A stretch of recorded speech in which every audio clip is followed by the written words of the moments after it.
మీరు పుట్టిన నెల ప్రకారం రామాయణంలో మీకు ఎవరి లక్షణాలు ఉన్నాయో చెప్తాను వినండి. జనవరిలో పుట్టిన వారికి రావణుడి లక్షణాలు ఉంటాయి. తనకి ఇష్టమైన దాని కోసం ఎంత వరకు అయినా వెళతారు. ఫిబ్రవరిలో పుట్టిన వారికి భరతుడి లక్షణాలు ఉంటాయి. కళ్ళ ముందు సుఖ సంతోషాలు ఉన్నా కూడా వారికి సన్నిహితులు అయిన వారి కోసం అవన్నీ వదులుకుంటారు. మార్చిలో పుట్టిన వారికి మేఘనాథుడి లక్షణాలు ఉంటాయి. తండ్రికి ఇచ్చిన మాట ఎప్పటికీ జవదాటరు. ఏప్రిల్లో పుట్టిన వారికి లక్ష్మణుడి లక్షణాలు ఉంటాయి. ఒక్కసారి తన అనుకున్న వారి కోసం ఎన్ని కష్టాలు అయినా ఎంత దూరమైనా వీళ్ళు పోరాడుతూ పోతారు. మేలో పుట్టిన వారిలో కొంతమందికి శూర్పణఖ లక్షణాలు ఉంటాయి. ఒక తప్పు చేసేటప్పుడు వీళ్ళకి తెలుసు వీళ్ళతో పాటు తన సొంత వారు కూడా గాయపడతారు అని, కానీ వాళ్ళ స్వార్థం కోసం ఆ తప్పు తప్పకుండా చేస్తారు. జూన్ లో పుట్టిన వారికి సీతాదేవి లక్షణాలు ఉంటాయి. వీళ్ళు జీవితంలో ఎలాంటి పరిస్థితిలో ఎన్ని కష్టాలు ఉన్నా కూడా ఎప్పటికీ లొంగరు. జూలైలో పుట్టిన వారికి రాముడి లక్షణాలు ఉంటాయి. దీని గురించి చెప్పనక్కర్లేదు. ప్రేమించిన వారి కోసం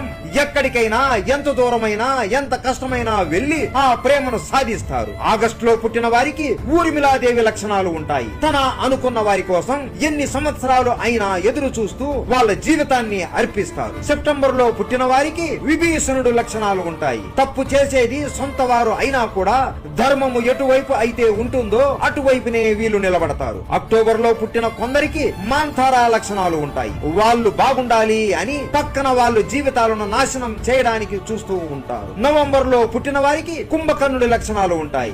వీళ్ళకి ఏ పనినైనా చేసే శక్తి ఉంటుంది, కానీ వాళ్ళకి ఉన్న ఒళ్ళు బరువు వలన ఏది సాధించలేకపోతారు. డిసెంబర్ లో పుట్టిన వారికి శివుడి లక్షణాలు ఉంటాయి. అన్ని తెలిసినా కూడా తెలియని వాళ్ళలాగా చూస్తూ ఉంటారు. మీరు ఏ నెలలో జన్మించారు, ఎవరి లక్షణాలు ఉన్నాయో కామెంట్ చేయండి. జై శ్రీరామ్.